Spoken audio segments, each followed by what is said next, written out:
Les négociations entre la CEDEAO et le gouvernement de transition se sont une nouvelle fois soldées par un échec.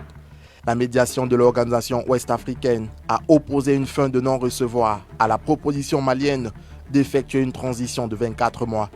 Une durée qui était pourtant le fruit d'un sacrifice ultime consenti par les autorités maliennes, gage de bonne foi et de recherche d'une solution concertée.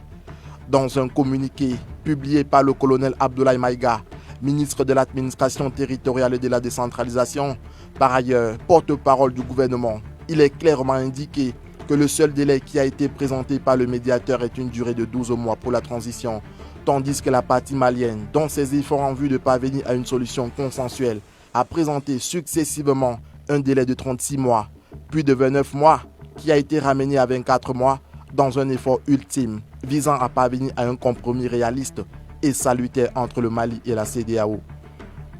Malgré cette concession, la délégation conduite par Goodluck Jonathan a été catégorique sur sa position, 12 mois ou rien.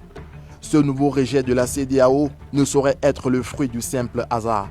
À la suite de la suspension des médias France 24 et RFI, le président français Emmanuel Macron s'était engagé à appeler le président Nana Akufo-Addo pour mettre plus de pression sur la CEDEAO afin qu'elle renforce son opposition contre le gouvernement du Mali. J'en appelle à la CEDEAO, l'organisation régionale, et à l'Union africaine pour prendre les décisions qui conviennent et que la France appuiera, comme nous l'avons fait à chaque fois qu'ils ont pris leurs responsabilités, pour que, à la fois, les violences, et on le voit bien, la fermeture, le déni de l'information et du droit des journalistes à librement informer, puissent cesser. En tout cas, je condamne avec la plus grande fermeté cela. Je compte m'entretenir dès demain avec le président Nana Akufo-Addo, président en exercice de la CEDEAO, pour l'appeler à prendre toutes les décisions utiles en la matière.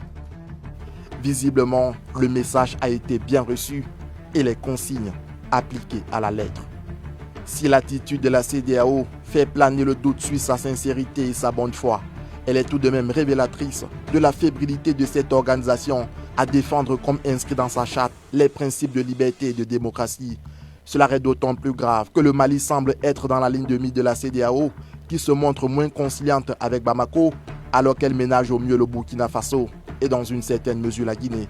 Sinon, comment comprendre que l'organisation se dise favorable à une transition de 36 mois au Burkina Faso et reste inflexible sur la proposition des autorités maliennes, quand bien même on intégrerait les 9 mois déjà passés au pouvoir par le colonel Assimi Goïta, on se retrouverait à 33 mois, bien en deçà des 36 concédés aux autorités burkinabées. Cet acharnement de la CEDEAO sur le Mali n'est pas de bon augure pour la suite de la transition. Tout semble visiblement mis en œuvre par la CEDEAO pour plonger de nouveau le Mali dans le chaos.